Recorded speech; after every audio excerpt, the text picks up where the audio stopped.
par Rodrigue Aigo face à la guerre de paternité autour de la lutte pour l'alternance et le changement au Togo, où certains acteurs s'érigent en juges des autres, il devient nécessaire de revisiter les combats menés dans les années 1990. Cette relecture permet de mettre en lumière certaines réalités et de déconstruire la posture de ceux qui se présentent aujourd'hui comme les héros incontestés d'une lutte dont ils peinent pourtant à justifier les résultats. Trop souvent, les discours actuels s'enracinent dans une nostalgie qui, au lieu de raviver la flamme du combat, révèle plutôt l'essoufflement d'acteurs désormais en perte de repères. Et la lutte des années 1990, bien que marquée par une forte répression, portait en elle un élan populaire massif, un idéal collectif, une clarté dans les objectifs. Des millions de Togolais, dans toutes les régions, se levaient pour réclamer la démocratie, la liberté et la dignité. Le peuple y croyait profondément. Les leaders politiques et ceux de la société civile incarnaient alors un rêve commun, celui d'un Togo libre, démocratique et respectueux des droits fondamentaux. Le souffle du changement animait rues, universités, marchés et villages. Le pays tout entier vibrait au rythme de la conférence nationale souveraine. Aujourd'hui, bien que la lutte pour l'alternance semble se poursuivre, les dynamiques ont profondément changé. L'émiettement de l'opposition, les calculs politiques à court terme, les conflits de leadership, la personnalisation du combat et surtout l'absence d'un projet commun clair et mobilisateur affaiblissent sérieusement les perspectives de changement véritable. Le peuple, lassé, observe avec scepticisme des leaders qui semblent davantage préoccupés par leur positionnement personnel que par la construction d'un avenir collectif. Il est important de souligner que cette critique ne vise pas à alimenter les procès d'intention autour de l'élection des maires, encore moins à nuire ou à jeter en pâture certains acteurs. Il ne s'agit pas de transformer des figures de la répression d'hier en héros d'aujourd'hui, ni d'inverser les rôles en faisant passer les combattants d'hier pour des traîtres. L'intention est plutôt d'appeler à la lucidité, à la cohérence et à la responsabilité dans la conduite de la lutte pour un Togo nouveau. Quelles leçons tirées des années 1990 ? La lutte de 1990 nous enseigne qu'aucun changement véritable ne peut être imposé sans une forte unité des forces sociales et politiques. Il faut une vision partagée de l'alternance, au-delà des partis et des égos. Il faut une stratégie claire qui allie mobilisation populaire, diplomatie internationale, intelligence politique et organisation rigoureuse. Il faut une communication structurée pour contrer la propagande du régime et rallier les masses.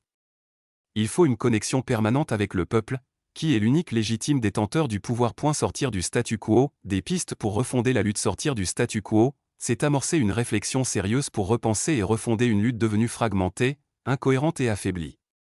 Cela passe impérativement par la reconstruction de l'unité, tant au sein de l'opposition politique que de la société civile, autour d'un socle commun de principes démocratiques clairs, inclusifs et partagés. Mais précisons-le, cette opposition à reconstruire ne saurait être celle artificiellement fabriquée par des acteurs en quête de revanche personnelle, qui cherchent à régler des comptes avec leurs anciens camarades, accusés à tort d'être à l'origine de leurs propres échecs et inconséquences.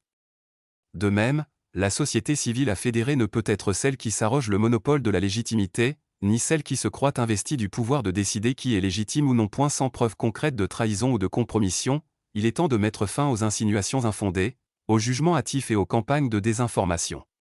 Trop souvent, ces discours sont alimentés en sous-main par des agents infiltrés, spécialistes de la manipulation et de la division, à la solde d'un système qui redoute plus que tout l'unité et la clarté du combat citoyen. Revenant aux pistes à scruter, il convient de mettre l'accent sur la nécessité d'investir dans la formation citoyenne et la conscientisation politique des jeunes générations. L'espace civique étant verrouillé, il faut plutôt revoir l'usage qui est jusque-là fait des réseaux sociaux qui doivent plutôt être capitalisés en faveur d'une lutte réfléchie et stratégique. Il faut donc utiliser le digital et les nouveaux médias comme armes pacifiques de lutte et d'éveil. Il faut les utiliser pour dénoncer et documenter les violations des droits humains, renforcer les réseaux avec les diasporas et les partenaires internationaux. Il faut s'en servir pour lancer un vaste chantier de réflexion pour un projet de société alternatif, mobilisateur, centré sur la justice sociale, la bonne gouvernance et la démocratie participative. L'importance d'une alternance pacifique. Et l'alternance n'est pas un caprice de l'opposition, c'est un impératif démocratique.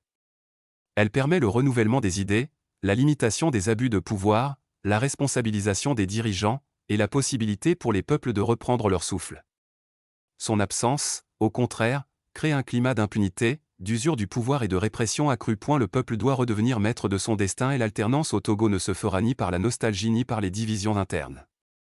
Elle viendra d'un sursaut collectif, d'un peuple conscient, déterminé et uni.